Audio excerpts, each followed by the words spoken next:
Every day, your workers are asking themselves a question in their minds, and the answer that you provide determines how motivated and dedicated they are to your business.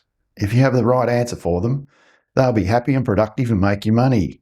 If your answer is wrong, they'll be disengaged, unmotivated, and probably looking for another job. So what is this vital 5-word question that controls the future of your business?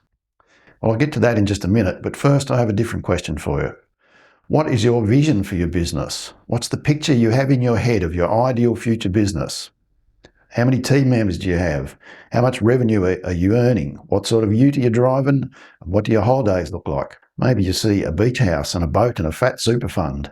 You might just have a vague picture in your head, or it could be quite detailed. This is your vision for the business, all the good things it's giving you and going to give you in the future. Your team needs a vision too, and the right vision will answer the question they're asking themselves every day. And the question they ask every time they turn up for work is, what's in it for me?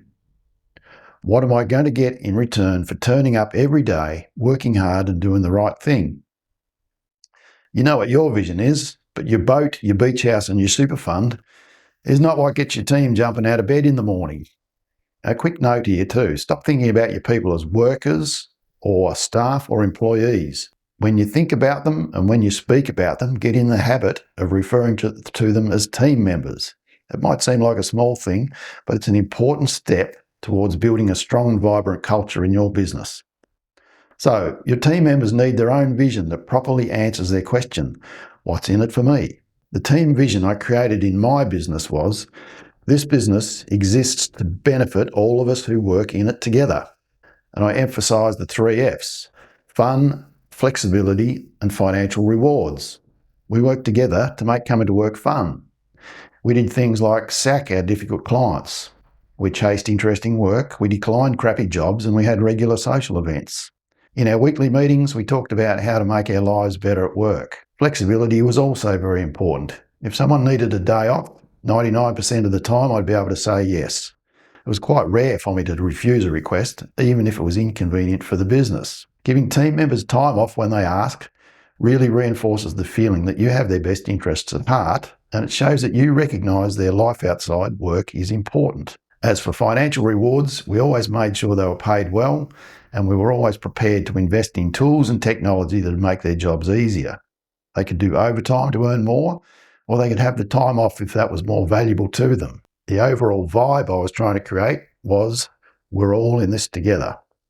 They weren't just turning up to ensure I had a comfortable retirement, they were getting something of value themselves, as long as they stayed in the business. If you can build a supportive culture, your team members will stay longer, work harder, and look after the clients better, and that makes you more money. And they'll even be happy for you to get a new boat.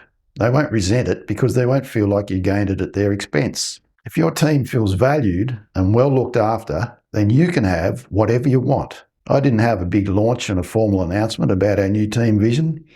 I just started talking about it in our weekly meetings.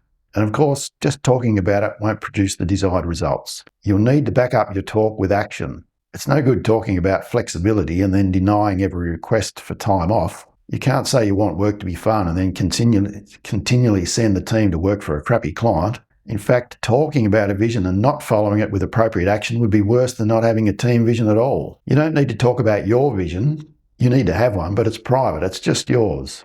You only talk about the team vision. Ask the team for suggestions on how to have more fun, flexibility and financial rewards. Involve them in decisions that affect them and show them by your actions that they are the most valuable asset of your business. Remember that question they're asking themselves. What's in it for me? And also remember that they're not asking this out loud. It's in their head, but they are still looking to you for the answer. And they're judging you on the answer, even when you don't know the question exists. That might seem unfair, but it's part of being the boss, part of running a team. Now you know the question is being asked, you can take steps to answer it the right way. What do you think? Let me know in the comments. And if you have a question about managing your team members or any aspect of running a trades or contracting business, then send me an email using the link in the description below. Subscribe to the channel to make sure you see more of my videos like this. Thank you for listening.